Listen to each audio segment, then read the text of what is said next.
మాజీ మంత్రివర్యులు కారుమూరి నాగేశ్వరరావు గారు కుమారుడైనటువంటి సునీల్ కుమార్ గారిని అరెస్ట్ చేయడం జరిగింది హైదరాబాద్లో.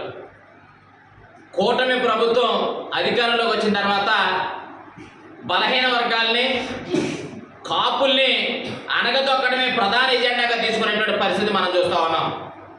ఇవాళ కారుమూరి నాగేశ్వరరావు గారు ఒక బలహీన వర్గాల నుంచి మంత్రిగా పనిచేసి వాళ్ళ తనయుడు సునీల్ గారు ఎంపీగా పోటీ చేసి స్వల్ప ఓట్లతో ఓడిపోవడం జరిగింది. కానీ రాజకీయంగా ఎదుర్కోలేక అక్రమ కేసులు పెట్టి, తప్పుడు కేసులు పెట్టి, లేని ఉన్నట్టుగా ఉన్నాయి లేనట్టుగా చూపించి ఇవాళ కారుమూరి గారు కుటుంబాన్ని ఇబ్బంది పెట్టాలని చూస్తున్నటువంటి కూటమి ప్రభుత్వానికి ప్రజలు తగిన బుద్ధి చెప్తారనే విషయాన్ని సందర్భంగా తెలియపరుస్తా ఉన్నాం.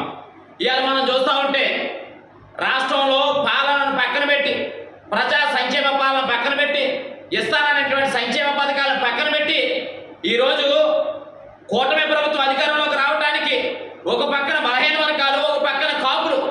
కానీ ఇలా కూటమి ప్రభుత్వంలో కాపులను అణగదొక్కే ప్రక్రియ మనం చూస్తూ ఉన్నాం. కృష్ణలంకలో కాపు సామాజిక వర్గానికి సంబంధించినటువంటి సాయి అనే వ్యక్తిని పోలీసు లేకప్దత్త చేసి అంత్యక్రియలు చేసుకోవడానికి కూడా బాడీని ఎవరైనటువంటి పరిస్థితి ఎలా కూటమి ప్రభుత్వంలో ఉంది. ప్రతి ఒక్కరు కూడా గమనించాలనే విషయాన్ని సందర్భంగా తెలియపరుస్తా ఉన్నాం. అంతేకాకుండా బలహీన వర్గాలు అనేటువంటి జోగి రమేష్ గారిని కానివ్వండి, లేదనుకుంటే విడుదల రజనీ గారిని కానివ్వండి, అదేవిధంగా కాపు సామాజిక వర్గంలో పనిచేస్తున్నటువంటి అంబటి రాంబాబు గారిని కానివ్వండి, అదేవిధంగా మా రీజనల్ కోఆర్డినేటర్ ఉన్నటువంటి అమర్నాథ్ గారిని కానివ్వండి, అనేక అవమానకరమైన బూతులు తిట్టి ఎలా మాట్లాడుతున్న పరిస్థితి మనం చూస్తూ ఉన్నాం. నిన్ననే మనం చూసాం, ఆడవారి చేత అనేక మాటలు తిట్టిస్తూ ఉన్నారు. కూటమి ప్రభుత్వానికి సంబంధించిన నాయకులందరూ కూడా అమర్నాథ్ గారిని పిచ్చబూతులు తిడుతూ ఉన్నారు.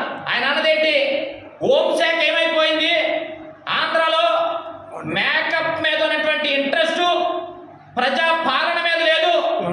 ఏదైతే తునిలో జరిగినటువంటి 12 రోజులు 13 రోజులు అవుతుందో బాలికి మిస్ అయ్యి ఎంతవరకు ఏమైందో ఆచూకీ తెలియనటువంటి పరిస్థితి ఎలా కూటమి పాలనలో ఉంది. ఎక్కడ చూస్తేనేమో సాయిని పాపం హతమార్చినటువంటి పరిస్థితి, అర్చకులు కూడా ఇచ్చే పరిస్థితి లేదు. అక్కడ ఒక పక్కన డిపార్ట్మెంట్ బలి చేసే పరిస్థితి కనిపిస్తాం తప్ప ప్రధానంగా బలహీన వర్గాల తొక్కాలన్న ఉద్దేశంతో ఇవాళ కూటమి ప్రభుత్వం జరుగుతూ ఉంది.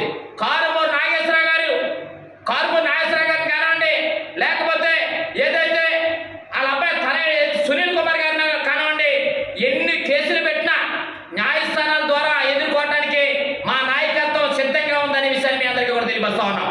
జగన్మోహన్ రెడ్డి గారు కానీ, వైఎస్ఆర్ కాంగ్రెస్ పార్టీని కానీ ప్రజల హృదయాల నుంచి తీయలేరు. మీరు ఎన్ని కేసులు పెట్టినా, ఎన్ని ఇబ్బందులు పెట్టినా కారుమూరి కుటుంబాన్ని ఎక్కడా కూడా ప్రజల యొక్క హృదయాల నుంచి తీయలేరనే విషయాన్ని సందర్భంగా తెలియపరుస్తూ, ఇది ముమ్మాటికి కూడా కారు